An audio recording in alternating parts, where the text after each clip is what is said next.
bien, je retrouve Laurent à la Katoukine 2023. Bonjour. À quel âge es-tu tombé dans la pop culture?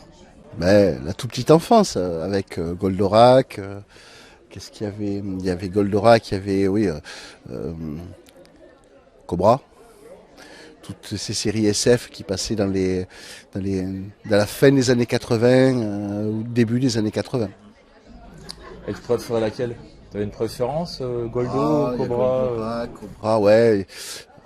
Albator, ouais, je les aimais autant, hein, je les aimais tout autant. Hein. Il y avait aussi Capitaine Flamme, qui a mal vieilli malheureusement, mais c'était excellent à l'époque. Après, je fais du jeu de rôle, à une douzaine d'années, j'ai commencé les jeux de rôle, donc voilà, ça y est, c'était foutu. Je lisais pas mal de mangas, déjà à l'époque. Tu lisais comme manga? Akira, c'est le premier qui est arrivé en Europe, en papier, je veux dire. Hein. C'est le tout premier. Il sortait en kiosque à l'époque. C'était une révolution. Et moi, je viens de tout ce qui est jeu de rôle, jeu de société, animation. Dans les années 90, j'étais animateur bénévole dans une association à Carcassonne. On faisait du jeu de rôle, on faisait des grandeurs nature.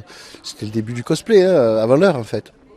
Et on s'amusait beaucoup. Puis après, début des années 2000, j'ai fait ma boutique hein, sur Carcassonne, qui est un petit peu à cette image éduc pop. On essaye de garder cet esprit. Bon enfant, tout le monde est accueilli tel qu'il est. Qu'est-ce que tu penses de la Katoukine, toi qui es un taulier? Eh oui, parce que c'est ma 5e à Katoukine et je viendrai chaque année, comme je t'expliquais tout à l'heure. C'est vraiment une convention familiale que j'aime beaucoup. Les gens viennent, ils s'oublient, ils sont ce qu'ils sont, ils se déguisent, ils oublient leur physique, ils oublient tout. Et dans une société qui est assez normée, c'est assez rare de voir des gens se lâcher vraiment. Ce que j'aime beaucoup dans cette convention, que je retrouve moins dans les grosses conventions qui sont un petit peu usines à gaz, qui deviennent impersonnelles. Est-ce que tu aurais une anecdote à nous partager d'une convention déjà à la Katoukine? Une anecdote.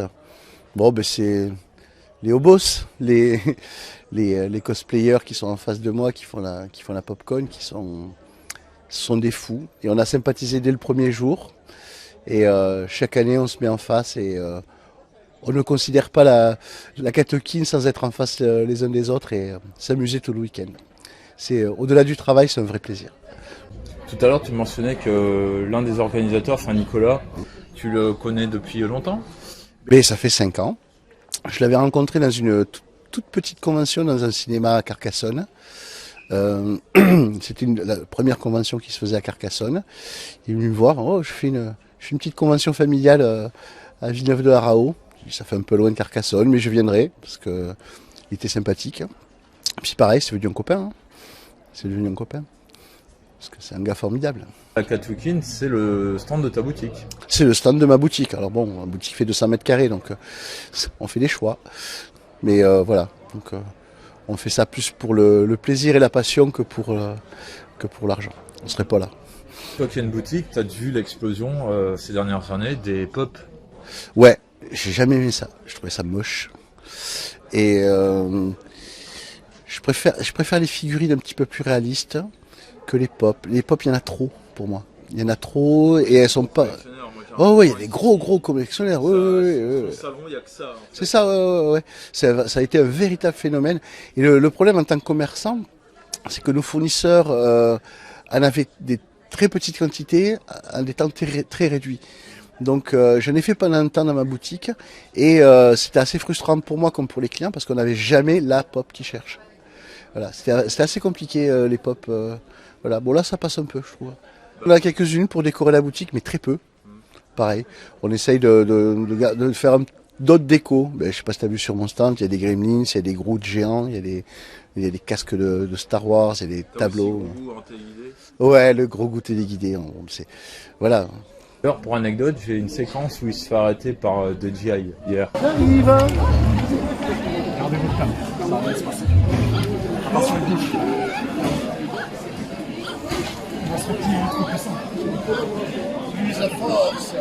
Qu'est-ce que tu dirais aux gens qui statent, qui connaissent pas, parce que même le nom Akatoukine. Akatoukine, oui, moi, la première fois, mais même quand Nico m'en a parlé, c'était, mais qu'est-ce que c'est ça? Qu'est-ce que c'est ça? Et Et donc j'y suis allé un peu dans l'inconnu la première fois que je suis venu, je suis arrivé. Qu'est-ce que c'est ce truc? Il y avait des gamins qui dansaient la K-pop, la J-pop de partout. Moi je trouvais ça très très très drôle. Et c'est l'ambiance, c'est l'ambiance. Avant tout, la K, c'est l'ambiance. Et que oui, tout le monde peut venir, c'est ouvert à tous.